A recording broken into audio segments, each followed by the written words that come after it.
This is Tanner. This is Shane. This is Jonathan. And we're from Source. You're listening to the Doom Tomb Podcast. Stay forever doomed. We'll catch you at the next show. Cheers and bottoms up, mates.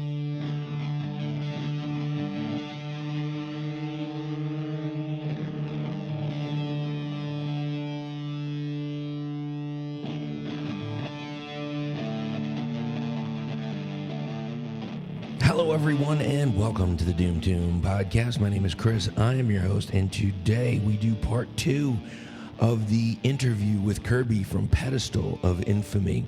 We get into more discussions about music, movies, and future dates where you can see them live. So I think we'll just go right into it. This is the second half of the interview with Kirby from Pedestal of Infamy. Didn't he try out for the Monkees or something like that? No, he had a relationship, friendship with the Beach Boys. Beach Boys. And they used part of his song, and that's the reason Terry Melcher, who was part of the Beach Boys Song Club, was murdered, was because Manson was infuriated. There's some bizarre, the reasons that Sharon Tate was murdered, and the La Bianca's was more just because of his kind of reign of terror attitude, right? Especially against what he thought was bourgeoisie and the rich and the people. Like I said, because he wanted to start a race war. I mean, that's one thing people do forget about Manson is that Manson, whatever interpretation you want to have of what he believed exactly, because who knows if it was Manson was born in 1933, so I mean, you're talking a pretty racist society he was born into. I mean, where at least racism was very socially acceptable. Right. And Manson, I mean, he was very racist, like very, he wanted to start a race war. So it's just real interesting. Like I say, you kind of put that all together and, start to connect. Yeah, it's just weird because, I mean, there were other guys like Tex Watson and stuff that, I mean, were part of the Manson family. They followed him. Mm-hmm. I mean, they're some of these people, like I say, you can see they might have been able to kind of, splinter off or lead their own. It's real interesting. Same thing with cults. Like we'll probably delve a little bit more into cults on future records. Hopefully, There's a documentary I saw that I don't know if you've seen. There was a cult. I don't know if you call it a cult or a commune. It was out in California. It was the first like full vegan. I know which one you're talking about. Was it called The Family or something like that? Yeah, I've seen which one you're talking about. Or something like that. And Father Yod was the guy's name. That's a really good documentary if you want to see it. And it was to check it out. It wasn't about killing or anything. No. Just the people that were interviewed, all part of his quote unquote family, I didn't see a single one that didn't still believe. Yeah. All these years later. And the things that they saw that they could not describe. And I don't know. The one that also has a lot of that resonance is Koresh. Yeah. And Jim Jones, too, but Koresh more than... That was another person I was going to bring up. I would love to do one on... Now, Jim Jones is another guy I find extremely interesting. It's funny, like, the racism thing with Manson is that it's the polar opposite with... Jim Jones was... probably one of the great champions of the civil rights movement, and was a very, Angela Davis, and some of the biggest black voices of the 60s and 70s were supportive of Jim Jones. They saw him as a uniter and he united a bridge people. to raise. Yeah, exactly. He brought them all together into a line. Yes, but like I said, there's so many caveats. It's hard to talk about them. But with Manson, again, it's kind of that thing where I used a bunch of single words contrasting with, especially during this heavy kind of almost not doomy or anything, but very percussive. Syncopated words, because I wanted to illustrate that Bundy was contrasting. It was like violent, inviting. It was like adored, unrestrained, exalted, enraged. You know, as a few of the ones off the top of my head where, you know, it kind of like, you know, he was all those things. And so Bundy was just such an interesting dichotomy. So he went, just in watching you as you speak about him, it's like it looks like there is a wonder in your head of like, he could just charm the pants off anybody. And like you said, the jury as well. And, I mean, there was a discussion at one point during Bundy's trial that whether we should have sex-segregated juries, that whether only men should try men and women should try women, because, I mean, that's, you know, probably in some way a legal discussion regardless, because there are people who believe in, obviously, jury of their peers should be a jury of their peers based on religious or racial or whatever it may be. But one of the big ones was just that so many women were in love with Bundy. They just could not believe it. I mean, and you say that kind of like now, but you still see it. I mean, I don't think the cult or the cult of personality around serial killers is the way it was in the 60s, 70s, and 80s. But I mean, because I can't think of too many now that have ever had that kind of following. Right. I mean, it's real hard pressed to say. But Bundy was executed at 87, 88, 89. I want to say 89 at the top of my head, because I definitely remember the execution. It was one of the first ones I ever saw on television. And it was because it was such a huge event. I mean, it was like primetime television. Right. To see Bundy. I mean, and Bundy was, again, you know, until the very end, he did an interview with, again, another evangelist. I can't remember the name off the top of my head, but it was that Bundy was always blaming someone else. Wasn't him. Always. It wasn't him. Yeah. He only, I mean, and certain serial killers will say that, or spree killers, or mass shooters, or whatever way you want to look, whichever strain it may be. But Bundy was one of those who goes, no, it's the pornography.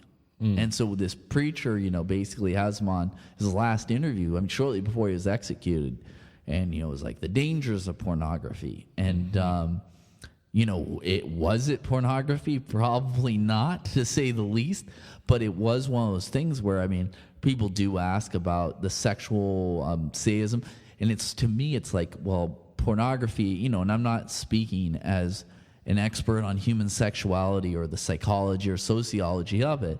But I will say that, I mean, I do believe that part of the reason that some of these killers, especially if you study them, was because either they were maybe homosexual or lesbian, gay and lesbian, when you couldn't be any of those things. Yeah, there wasn't any exception. And so you have a violent. It's not because of those things, but because of the repression. The oppression. Yeah, it's an oppression by repression, and that people also.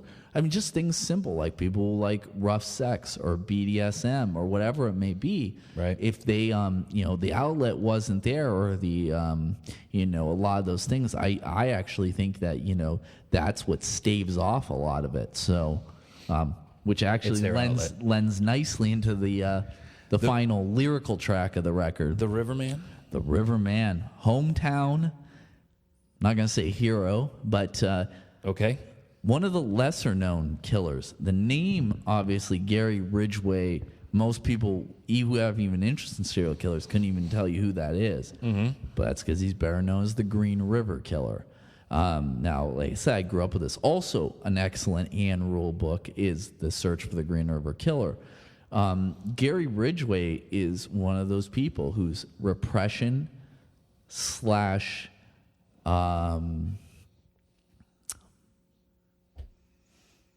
I don't know how you want to put it. His feasting of those desires is what, you know. I mean, Gary Ridgway wrestled too with like religion. He was a devout, born again Christian for a long time in his life. You know, he tried to be a lot of things, but he was a guy also of a lower intellectual function. Had some developmental issues. I did read that. Yeah. Yeah, and he was a guy who, but he was a vicious, again, killer and rapist. And, you know, I mean, like you go back to talking about Bundy. I mean, Bundy killed several people, like in the 30s. Ridgway killed quite a few more. And, and I don't know. I mean, maybe people know him more as a Green River Killer. I'm not. No, most people know him as the Green River Killer, and he is one of the highest body counts, always be unknown. And Ridgway was actually one of the only ones that really agreed or really cooperated with authorities to try to find all of his victims. And partially it was for his, reduction in sentence and things like that, from commuting from death to life in prison. Right. But Ridgway is also one of the only two that ever, one of the very few that ever showed any remorse for his crimes. And he was actually moved to tears by one of his victims' father's forgiveness at his trial. I think that partially was with his Connection to Christianity? Yeah, I think, well, not just Christianity. I think with the sacred, with the forgiveness of whatever, a higher power, the divinity of the earth and its, whatever. I mean, people can go on a lot of philosophical or theological points as to what they ascribe to, or can at least comprehend if they have no particular adherence to faith. But I think that with Ridgway, I also think it was that it's that struggle between the sexual and the sacred, which is what a lot of people have issues with, especially those that have deep religious convictions, is because they seek something higher or some kind of edification. Sure. But earthly delights are, whatever form they may come in. And obviously a lot of serial killers that you mentioned just on this record, just for this short amount of subject matter, most of them were alcoholics or drug addicts, besides being. Do you think that was like to kill the ideas and it just didn't work? Like quell the bloodlust or whatever you want to call it? Maybe, but I don't know. I mean, Gacy was an alcoholic. Ramirez was an alcoholic. A lot of them have been. And I think sometimes it's with the remorse that they experience, or, the low, when they come down from the high of it. Sure. Yeah, they could be to kill the pain. I mean, I'm not 100% sure on any of those. I wouldn't know unless I actually interviewed them. And since most of them are dead, on this record, only Ridgway is still alive. So it's, but on this song and stuff, I just it's again more of a first-person view, a point of view kind of thing. But I also put in a few nods to some Pacific Northwest era locations and bands. Actually, Green River, which was the precursor to. I think it wasn't just it's that the line in the original Green River, which was half of Mudhoney and half of Pearl Jam, was. Come on down to Green River was one of the choruses or lines in one of their songs off their first record. And so I just said, Green River, come on down.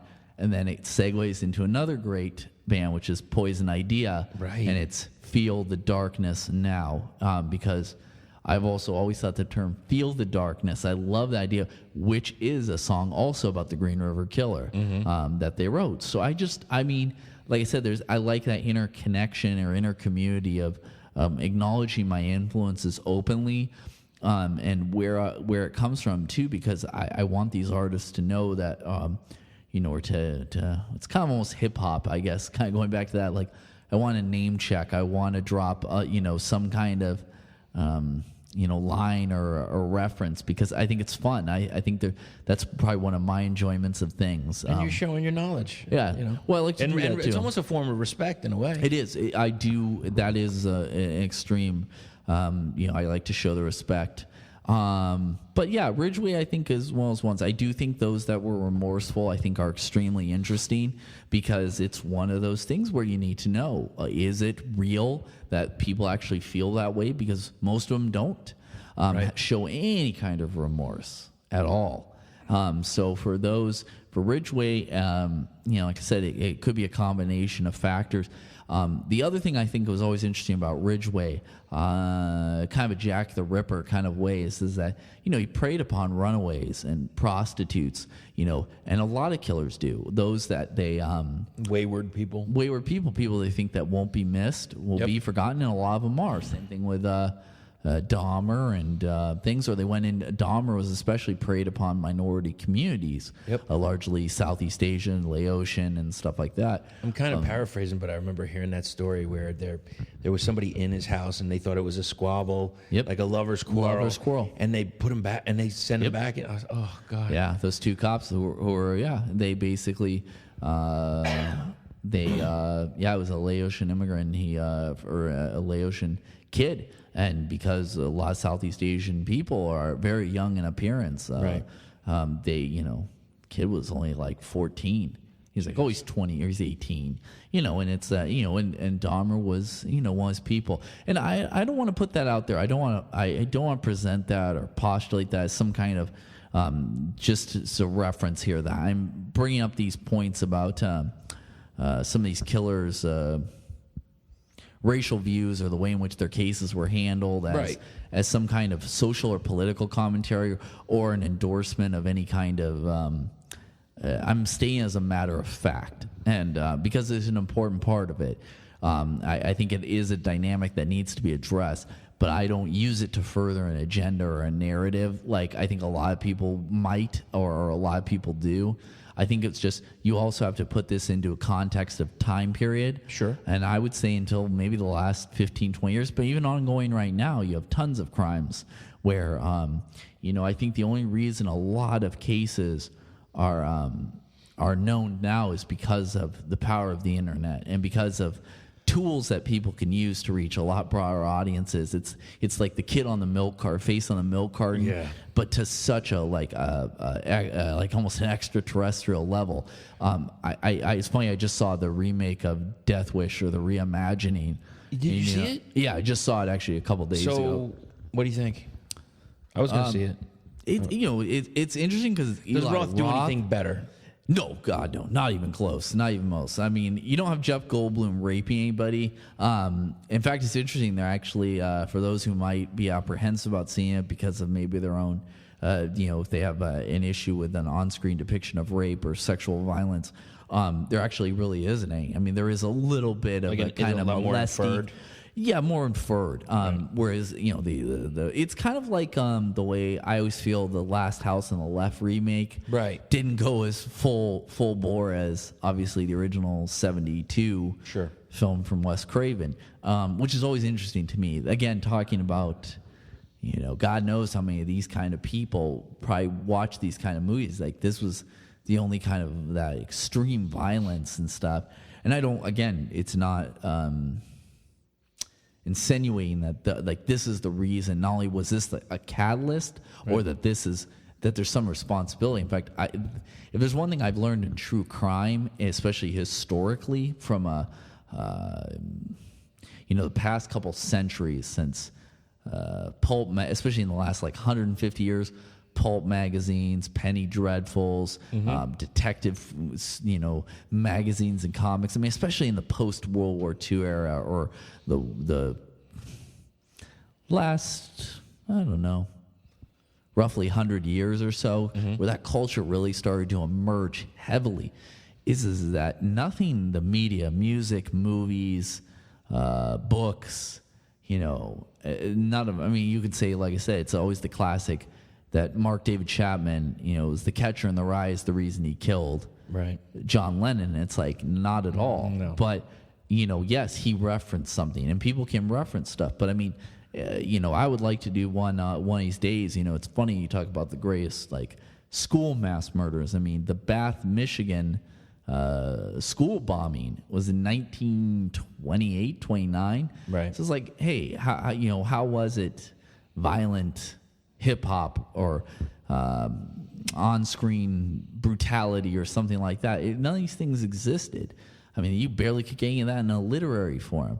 I feel like people just, this is, one of the things that kind of circles or encircles this whole process for me is when people go, it's like, you can see all the good in humanity. You can, because it is there. I mean, that's something I believe. This is what I sing about, but it's not necessarily what I feel or what I've seen in my life. Look, I'm sure, and I'm sure people that direct and produce and write true crime shows on television. Oh yeah. They're not thinking about it either. But this is you're showing it. This is the way you just do it to brutal music.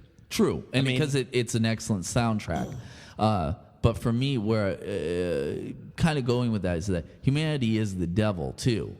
People who, whether you believe it's an original sin or it's a choice. I mean, people are. I see it all the time in so many things. So like people wonder where these kind of. I always thought funny on brutal music. Nile, always the band Nile wrote a song. You know, they largely write about Egyptian and Near East history. Yes. And one of the ones they wrote, probably their most famous song, is a title track of their second major full-length, which was Black Seeds of Vengeance, which is a tale of Amalek, who was a tormentor of the Israelites, of the Jewish people during the Exodus. Mm-hmm. And, Carl Sanders talks about that, how he wrote it about that literal content and stuff that, this is what's, stokes anger or whatever. But he says that's what everybody has the potential is a black seed of vengeance. It plants like something when you're wronged or something happens, or just because there is something there in people, whatever it is, or however it, I even use that kind of whatever you want to look at, gardening analogy in Summer of Darkness, where I say something about demon seed, evil germinates about Ramirez, is because I believe that there's just something there. I don't know how to put it to people. I don't always know how to quantify or express it. But I mean, like I said, for all the good in the world, of course, there's going to be evil. And I think the spectrum of that, obviously, is something that, we're exploring one of the extreme ends of it, both musically and lyrically. But well, we're also hearing about it. I mean, we're in this. I'm doing an interview, and it's taking place in early March, mid-March, and there's. Have you heard about the bombs in Austin? Yeah, I just saw that this morning. I'm heading there. Yeah, Wednesday, and I have no idea what's going to happen. I don't know what that is. I mean, that reminds me of. Like Ted Kaczynski, and I don't. Oh, in the Atlanta, the Olympics bombing, the Eric Randolph Rudolph, or whatever it was, Eric Rudolph Randolph. And then there was that guy, at the Olympics that everybody was charging, or like Richard Jewell. Yeah. All right. So what else would you want to say about this release in Cold Blood? So for this release, the only other track I just want to mention is we did put an instrumental, the title track, in Cold Blood. That was actually completely composed and recorded by our guitarist Greg. I really like it. It has a very Silent Hill kind of vibe. I'm a huge fan of that series. I like that he did that. Right. I also there's no way I can't acknowledge what we consider to be the fifth member of the band, and that's JJ, who's our studio daddy. He recorded, mixed, and mastered this record. He also, he was so integral to recording. JJ is the guitarist in No Zodiac. He has like 15 other projects going at all times too. Right. He's recorded so many amazing records. But like I said, just like I want to speak, as I mentioned, how amazing my bandmates are. JJ is got to be one of the most talented people I've ever met in my life. Musically talented. Just so gifted on so many levels. He is one of those people I hope continues to let a lot of what he's produced out, his own work and stuff, especially some of the things he's taken some risks on. Right. Like I said, I don't even know. We could never have made this record without JJ. And this was a long record, by the way. In terms of the instruments and stuff, it only took a couple days to do all the tracks. Right. But in terms of the vocals, this is probably the best performance I've ever given, but it's because I laid probably between 10 and 20 vocal tracks per song. Really? Because I can do the highs, the lows, the mids, and the gutturals, and we put them all on. I know some people don't like the layered vocal effect, but it's something I'm a big fan of, and I think accents my own abilities. But I really wanted to go to match my bandmates in this, and JJ really pushed it. Then we had to, unfortunately, because everybody's touring and recording schedules, we had to wait for our guest spots. And because we were still generating some ideas, But JJ stuck through us. I mean, like I said, if you're in the area, even if you're not, JJ Catalyst Studio is and JJ are just probably the I just don't think there's anybody I can speak of more highly right now, and we couldn't have done without you, man. And I love all my bandmates. I love JJ. Like I said, we were just really blessed. Jasper, who printed our merch, Victor, who did the modification. They're both on my podcast, but I couldn't have done it without him. He did the CD layout. Victor did. And just everybody, like I said, Kim, 13th Floor Entertainment has just been there for us nonstop. It's just so many people. Like I said, it's kind of just beginning here with all this. I mean, it's crazy to have been in this band for a couple of years and just really starting to kind of get going now. But the time is right. Like, I feel like we waited. We're already writing for our next record. We played a couple of our new songs. We'll have the Albert Fish song for you, I promise. I was going to ask. Yeah. You played that live? We did play that live. What was the other new track? The other new track, I believe, is going to be the Cho Sung Wee song, because I want to do another shooter, and I'm pretty fascinated. Cho Sung Wee is the Virginia Tech shooter, yeah. So we got some other percolating some ideas for bouncing back and forth on who maybe some of the other ones. I mean, I still like to have ideas. I do use all the lyrics, but I like kind of hearing ideas from the band and from friends and stuff like that, what they think. I always hear, I know you've got like a list of ideas and suggestions. So I'm totally willing to hear them, because, Also, I want just quickly about your vocal style. Sure. What do you do as a warm-up before you go? I don't. I just do it. You just do it. Yeah, I don't really do any kind of warm-ups. The only thing I do that I learned years ago that helps a ton, in fact, I'm even doing this thing, is that I chew gum to keep my saliva high, to keep my it's a natural throat coat. Right. I mean, I'll do a couple like growls or screams or something, just like a little bit of warm-up. But I mean, I've seen people in the back going 20, 30, 40 minutes. And I think, if you're doing this professionally, but I'm not a professional, so I don't really, I take care of my voice the best I can, but I don't, I don't really have any schools. I don't do the traditional, like in death metal. I respect a lot of the guys who can do and gals who can do a lot of the inhales. I can do gutturals, but like the real inhale, the bree, crickets, predator. There's some other descriptors and stuff, but that's not my style. I grew up more with traditional like death metal. I was raised on Death is one of my two favorite bands. I love Morbid Angel, Cannibal Corpse, Deicide. Bands like that. I like, which are all now legacy bands. Yeah, exactly. Well, they are. I mean, they're just institutes. But a lot of those bands, Entomb, 6 Feet Under. I could go on forever about traditional like '90s death metal. Nile, and some newer bands like Nile and stuff like that. I love death metal.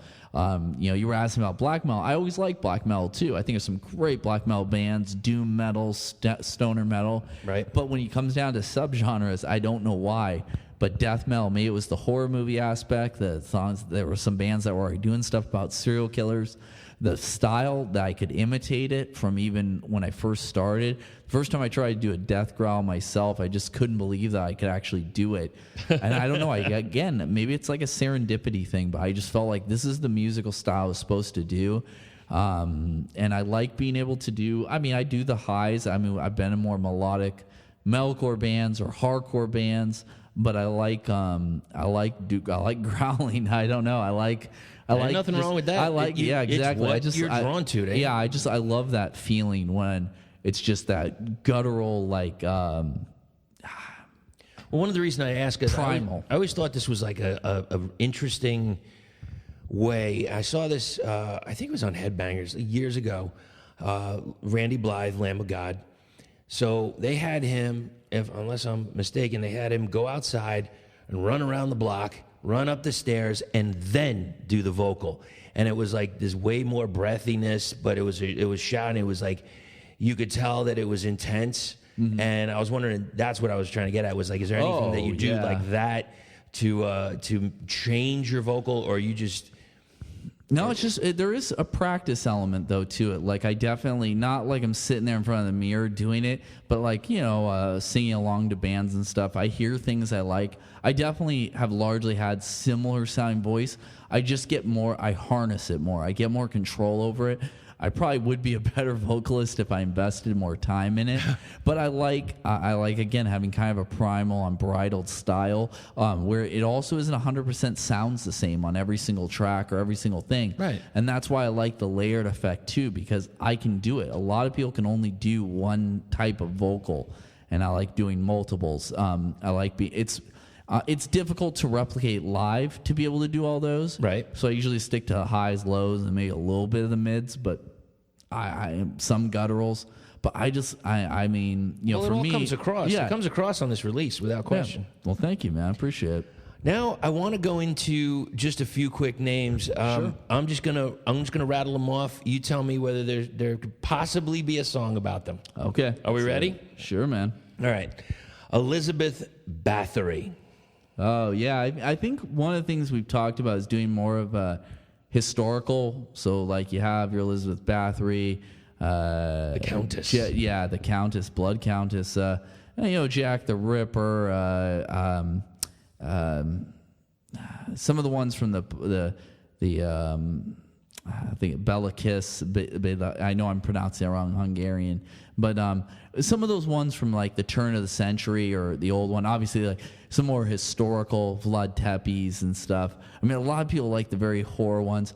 I feel like King Diamond pretty much covered all this and or Cradle of Filth. But Yep. I feel like some would be fun. I mean, I think it's just difficult sometimes the further you get back into history, the harder it is to ascertain if it really was the way it happened. Well, yeah, it's secondhand. Yeah, exactly. Okay, so let's see. David Berkowitz.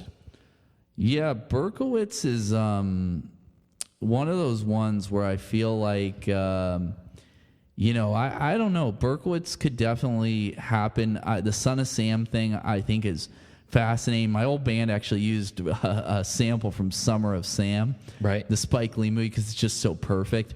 But Berkowitz is another one that, converted Christian, now very devout. Mm-hmm. It would be interesting to see what he would do, like what I could formulate. I'd probably spend more on there's the esoteric, supernatural, satanic kind of ideals. And then there's some more stuff where it's just kind of rooted in who Berkowitz was as a person. And maybe even like the seediness of New York at the time. Yeah, too. Well, the whole era of the Grindhouse, the Lower East Side, that crime-ridden pre-Bernie Getz era, but that height of like a blood disco. I don't know, man. It's crazy to think about, but I think I'd go more on the 44 caliber killer kind of attitude. Right. Yeah. So. Okay. Dean Carrill. Do you know Dean Carrill? Yes, Dean Carrill. Yeah. So the is an interesting one for me because he's a. It's for him. It's interesting on how he enlisted other people, young boys, to help him. Right. Another real interesting sexual sadist. Absolutely, again, kind of like a Gacy or a Dahmer. Happening in the heart of Texas and stuff. I find that one it went on so long. Mm-hmm. It's interesting how long that one went on. I think that's also. And how many people got involved before someone finally said something. Yeah. Brought it to light. Yeah, so it kind of has some different dimensions maybe lyrically. Okay. This might be the first... Oh, no, well, other than the Countess. Eileen Wuornos. So Eileen Wuornos, a lot of people ask us if we're going to do songs on female serial killers. And I think in our previous conversation I mentioned that... if I were to do anything, I mean, there's some definitely like interesting killers. There's a few outright spree killers or female serial killers. Right. Some of like the Black Widow types. There's some different ones that are interesting. But I think the accomplice murders or the partnership murders, and I think of less of like a Starkweather, Carol Fugit kind of ones. I think of more the Moors murders and in the UK in the 50s and 60s. I also think a lot of my number one, I think, is actually Karla Homolka, who was a Canadian accomplice who completely got away with the crime. Okay. But her involvement with her ex-husband in those crimes, I think is absolutely like one of the most terrifying things. So for females, we're going to go with the accomplice. Yeah, probably. I don't But know. it's up in the air. Yeah, I'm not gonna say it's definitive that we're gonna do it. But yeah. Okay, next up is Otis Toole. All right. So with Otis Toole is that I'd maybe like to do two companion pieces because he was Henry Lee Lucas's partner in crime, along with his young sister that Henry had a relationship with. I'd like to do something like a 2-part song or some kind of elements with that. Otis Toole in his own right, I think, is interesting. Besides the relationship that he had with Henry Lee Lucas, is he actually is confirmed. It took a very long time to verify, but he is actually the murderer of Adam Walsh, John Walsh from America's Most Wanted son, which launched the whole America's Most Wanted show and a lot of the movement of parents getting involved directly in catching, their child's killers. I appreciate you bringing that up. America's Most Wanted. I didn't even think of it. It's more true crime. Sure. And it was a show that went on for years, and unless it didn't get ratings, it got ratings. So there's a reason that it was on. People wanted to see this. Well, and it also was that they caught a lot of people on it. People felt that they were directly involved. Again, in a different era in the late 80s, mid to late 80s to early 90s.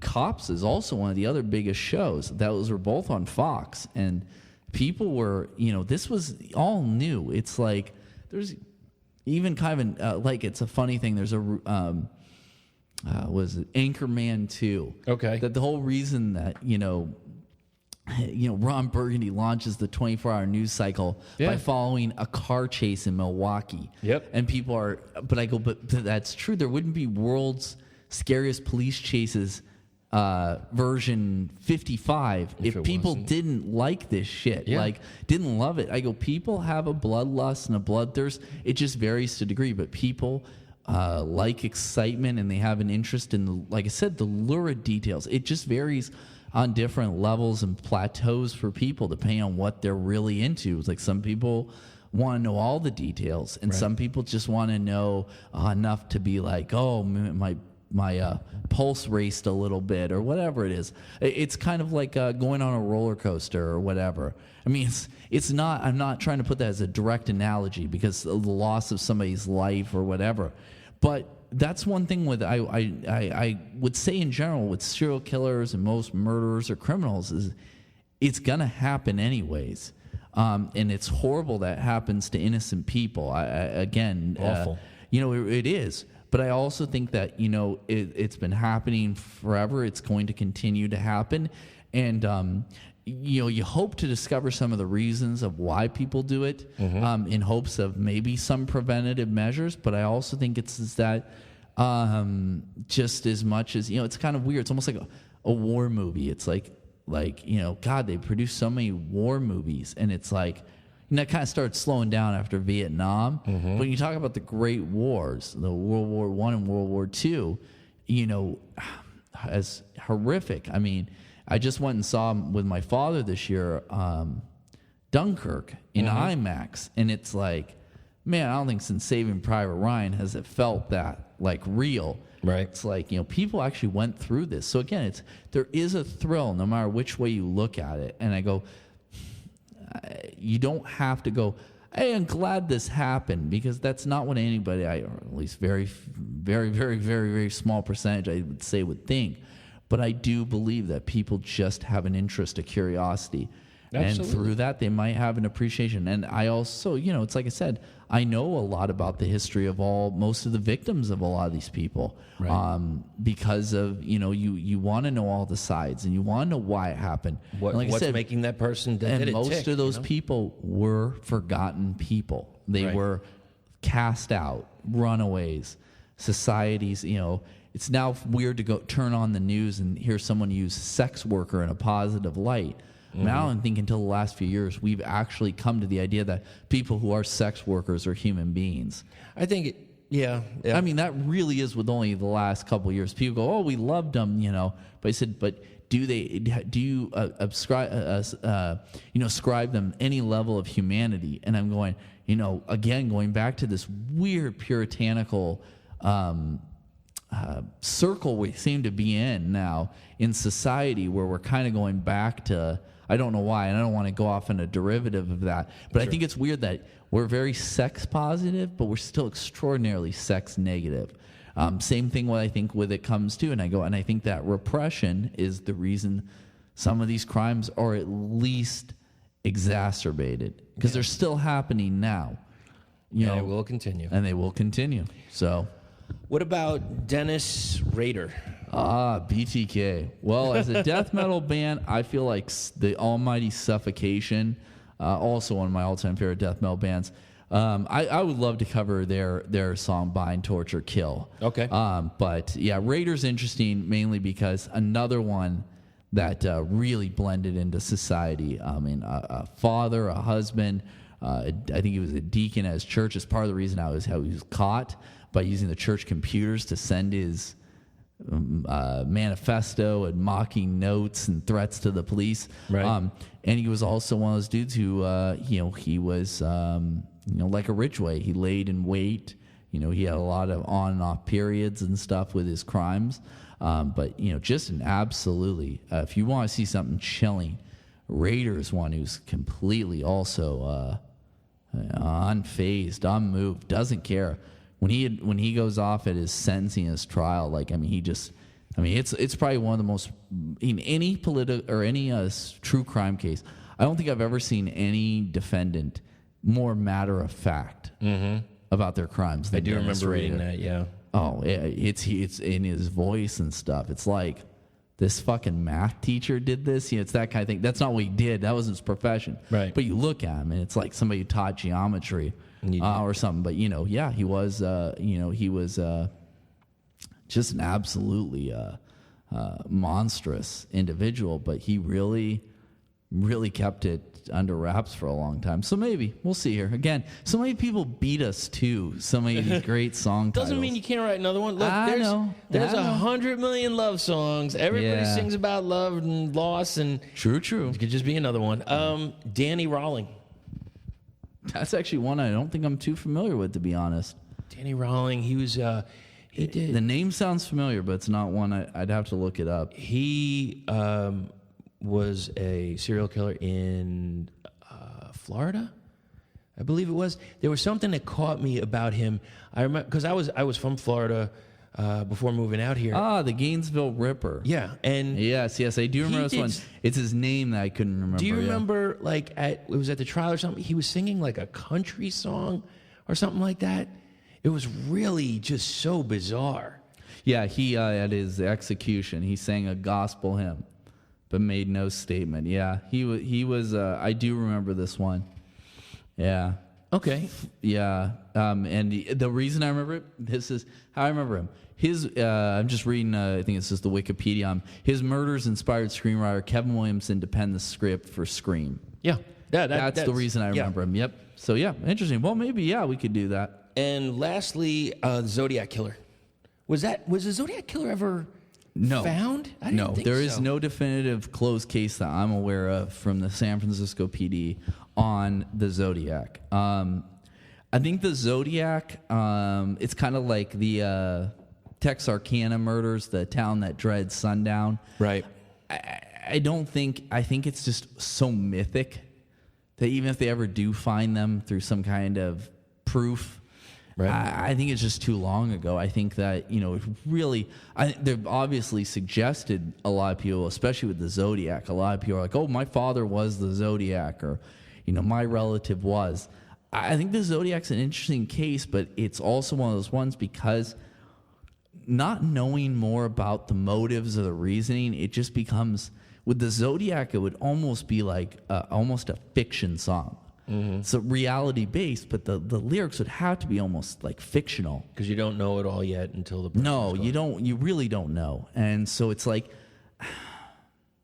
I think Fincher made an excellent movie, the 2007 film Jake Gyllenhaal, and I think that's an excellent movie. I've watched it numerous times, but I don't think it's.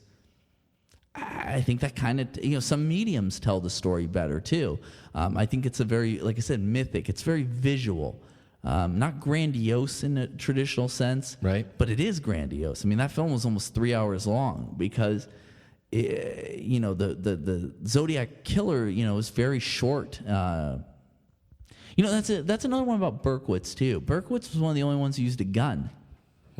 Most serial killers did not use guns. Yeah, no, what's the word we were talking about? Ligature? Oh, ligature. Yeah, using a cord. Strangulation, basically. Yeah, which Ramirez, Bundy, a lot of serial killers are. And again, a lot of the ones, especially that were very misogynistic or had power control issues, because when you're strangling the life out of somebody or choking them, some people use their hands. Most people used cord or some kind of that method so that there was less prints. But I don't know. I just find it's interesting. The Zodiac also, he used a knife too, but he largely used a gun. I mean, serial killers, like I said, it's weird that they were able, because the Zodiac used a costume, as did the Texarkana Phantom, the Phantom Killer. It's like, that's why it makes such good movie material, whereas most killers didn't use any kind of, obviously, costume. Most didn't even cover their faces. I mean, a lot of the ones in 60s, 70s, 80s, you didn't have to. One, you weren't going to leave anybody behind to ID you. And if somebody saw you, it'd be like, oh, yeah, I was just walking in that area or whatever. I mean, people took you, at your word at that point in time. And people would just be like, internet, oh, hey, I was just going out for a bite to eat or something. I got to the restaurant, they were closed, so I just went back to my house or something. It's like, can anyone corroborate? No one was on the street. No. And nobody was on the street at those hours and a lot of these times. That's when most of these murders, and when they were people, again, undesirables or whatever way you want to look at it, to society at large. So a lot more able to get away with it. So that was a pretty intense interview there. We got a lot of ground covered. Just quickly, I was going to ask you about a bunch of other movies, but we're kind of running on time. So yeah, no worries. I'll just ask you, Human Centipede, yes or no? I like the idea of the first one, which was more straight ahead. The second one, I feel, actually is probably the better of the two. Thank you. Because it's the more... Oh, my God. Because it's the more disgusting. Thank you so much. And then the third one just went completely off the rails. Did it get too comical? Yeah, it's like, very, I'm not going to say very it. funny. I don't even know if I want to say it, but when he orders his jerky treats... Yeah. I'm like, what the fuck, dude? Come on. Yeah, I think that, just they went... And they went a little sexual with some things, and I've, by far, and I understand, not everybody's a fan. Sure. Human Centipede Part 2. Hands down my favorite one. Oh, yeah, without a doubt. I mean, it's by far the better one. What I say with the first one is that, for his grotesque or whatever, it's like the craziest film you've ever seen, or, this kind of thing. I go, it's played kind of straight. It's almost like it's not quite a Cronenberg body horror, because I wouldn't even put it remotely in the classic Cronenberg, but I feel like it's one of those ideas where, without the melancholy or the quality of something like Eyes Without a Face, or even like something like the dark romanticism of Boxing Helena, I feel like... What a great movie. Yeah, with the idea of like a Human Centipede is just that, like I said, it's... People, they go, you're into horror movies, and I said, yeah, but it's also kind of goes on the lines of, it's like a horror, cult, and exploitation. Because some things don't instantly just fit into horror. Or there might be a cult movie, or they have horrific elements, but they're not traditional horror. I mean, I can't say I jumped at anything. No. In those movies. Well, they're definitely like not jump scare driven. I think it's, again, like I said, if you study true crime and you study some of these cases that of all these people, the individuals that I just mentioned or that we've discussed so far. Even just, I said, any kind of cursory research into it. I mean, you're going to find, like I said, if you really read the details, if you can stomach a lot of them, I don't know, it's just become like kind of a second nature to me. I think also, and I don't feel it's being just desensitized to all this. It's just kind of like clinical. Right. You become very research driven and academic about it. And that's that's kind of the way I've come about a lot of horror films. Is I go, it's just kind of academic in a lot of respects. Like, oh, I see what they did here. I see this. I see this. And I go, people go, are any movies have actually scared you? I'm like, very, very few. Right. And I said, it's less fear. It's fear based in reality or in things that could actually happen.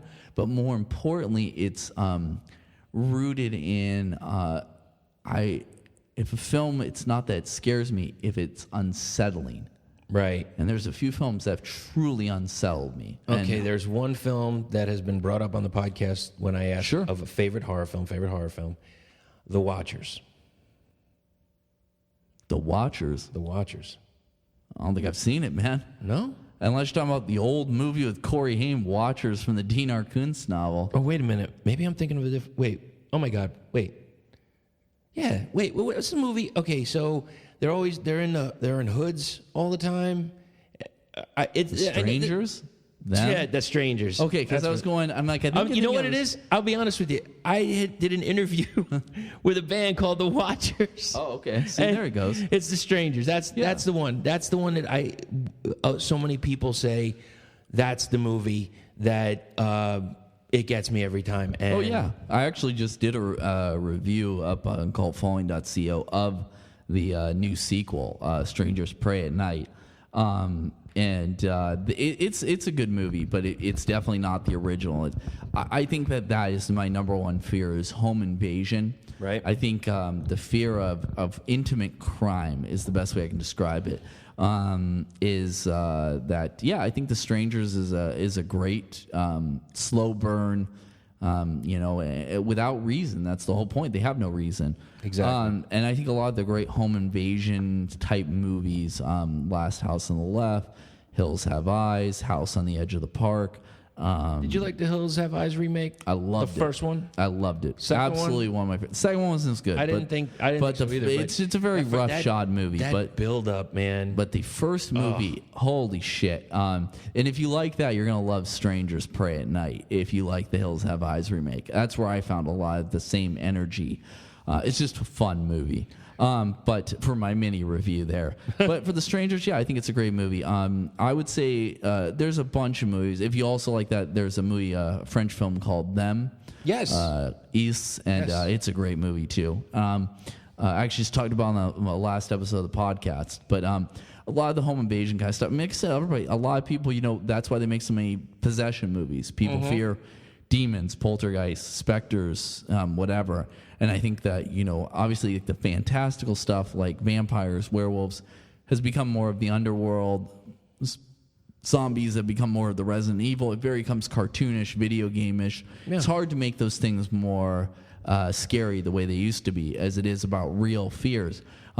People usually ask me, and my favorite two horror films are The Exorcist and Texas Chainsaw Massacre, and of course the original. But for me, the two films that unsettle me the most are actually both very recent. One is a film most people, I believe it's Irish or Scottish. It's called Eden Lake, and it was EDEN. Yeah, Eden, like Okay. Garden of Eden Lake, and it was released through the Dimension Extreme subset Dimension Films. They had an Extreme label in the 90s or in the mid-aughts during the whole Saw, Hostel kind of era, and they tried to put their cutting-edge films, some of which were really good, and the best of which was Eden Lake. Couple vacationing, and they just they kind of are menaced by these youths, and in this kind of resort community. Funny Games is another great one in that subgenre. Funny Games. Both the original and the remake are both good, but the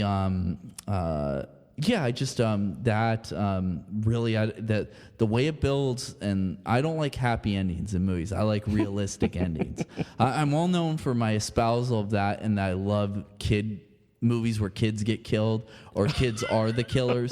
So I love like Bloody Birthday, Children of the Corn, Who Could Kill a Child, a lot of those kinds of movies. I love stuff like that. I love movies I love Mom and Dad was recently released. I don't want to turn this to full into my podcast or the cinema podcast, but I also just want to say for the true crime aspect, Right. the other one that really, really I had a hard time getting through was The Girl Next Door. And that's not the Eliza Dushku No, one. it's a little bit different. Yeah, it's based on a true crime case and written by the great Lucky McKee, who recently passed away. The great Jack Ketchum, who recently passed away. Lucky McKee is the director who made. He also made a lot of other Jack Ketchum novels and the amazing film May with Angela Bettis. But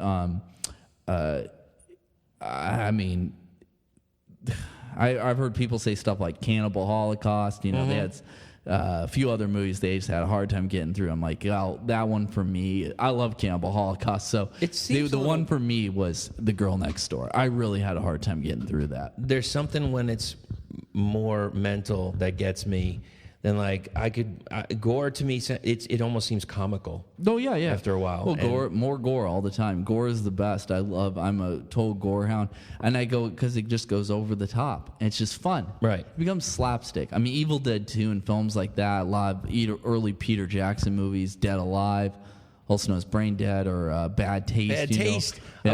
I was gonna mention that earlier. Yeah, they're so crazy. It's cartoonish, but it's fun. Those would be my recommendations. Okay.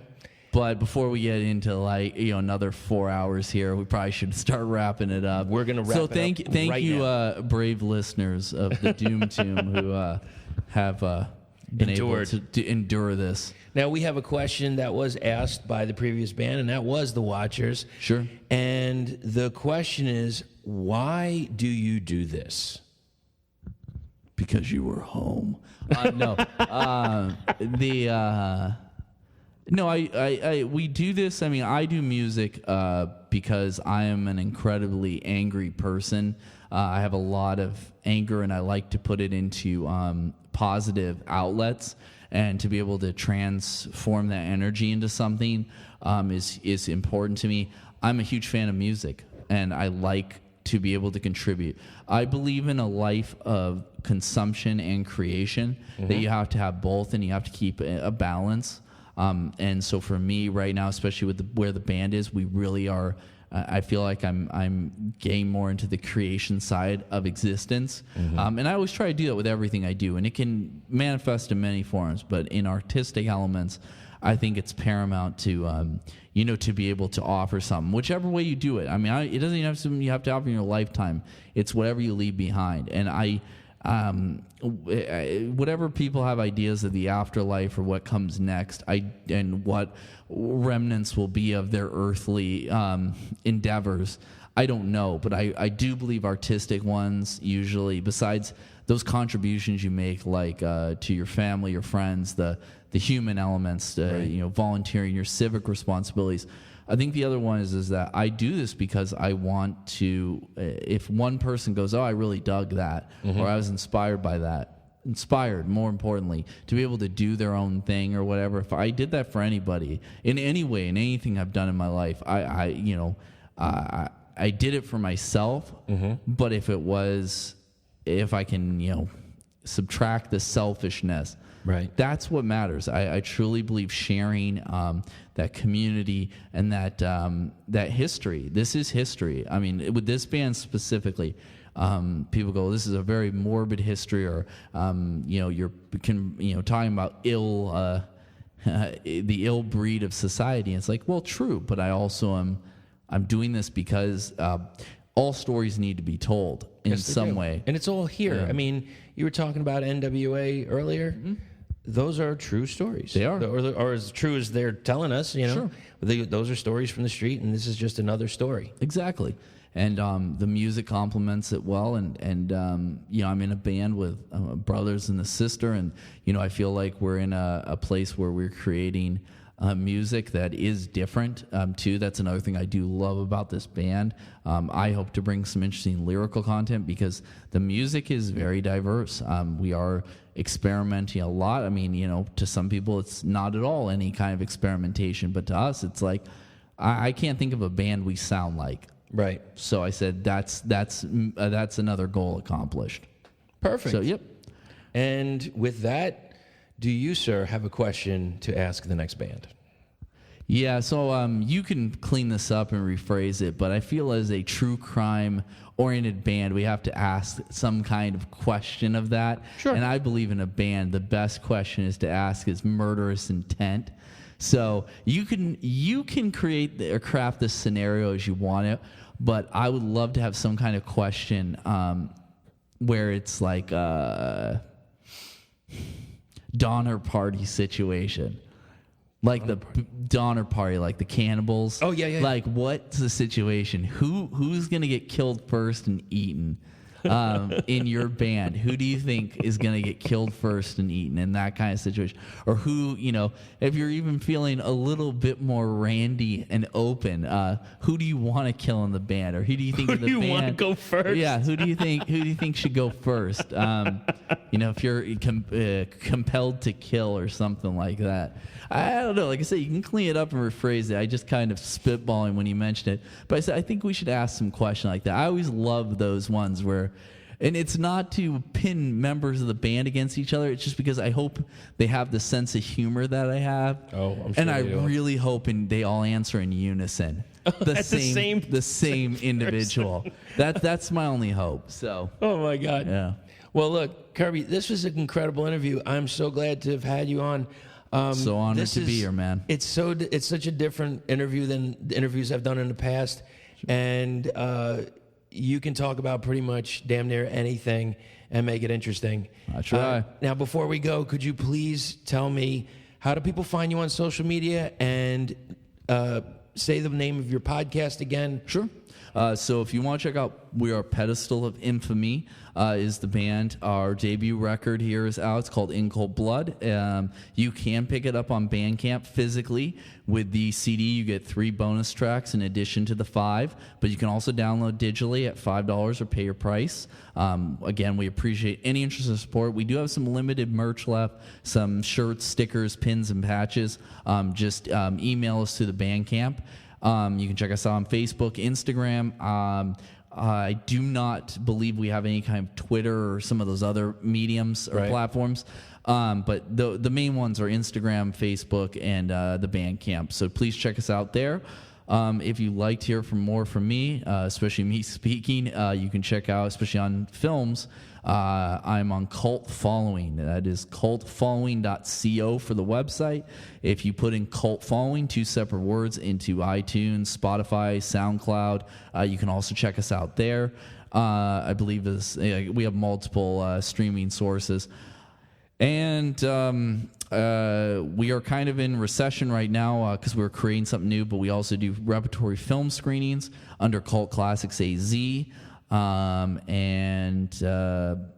Hopefully here we'll have some new music from Pedestal of Infamy coming, I'm hoping, fall 2018.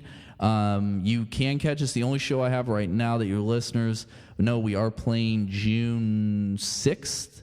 With Petrification at Yucca Tap Room. It is a free show. I do know that Scattered Guts are playing as well.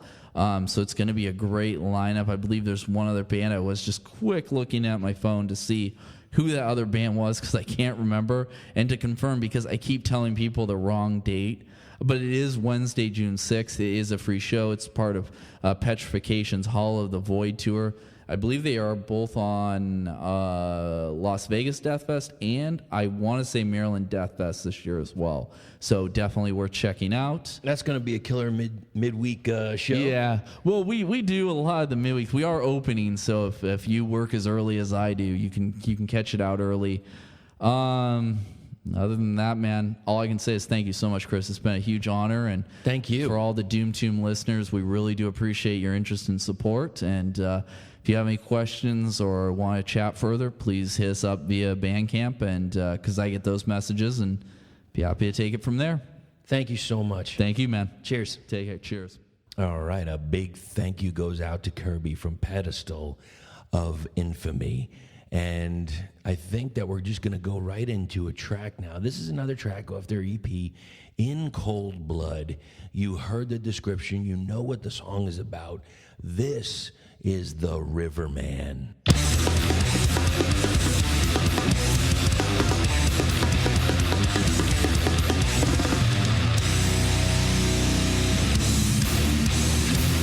Since I was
Thanks, everyone, for sticking around to the end. We greatly appreciate it. Now, if you need to contact us, please do so. doomtombpodcast@gmail.com.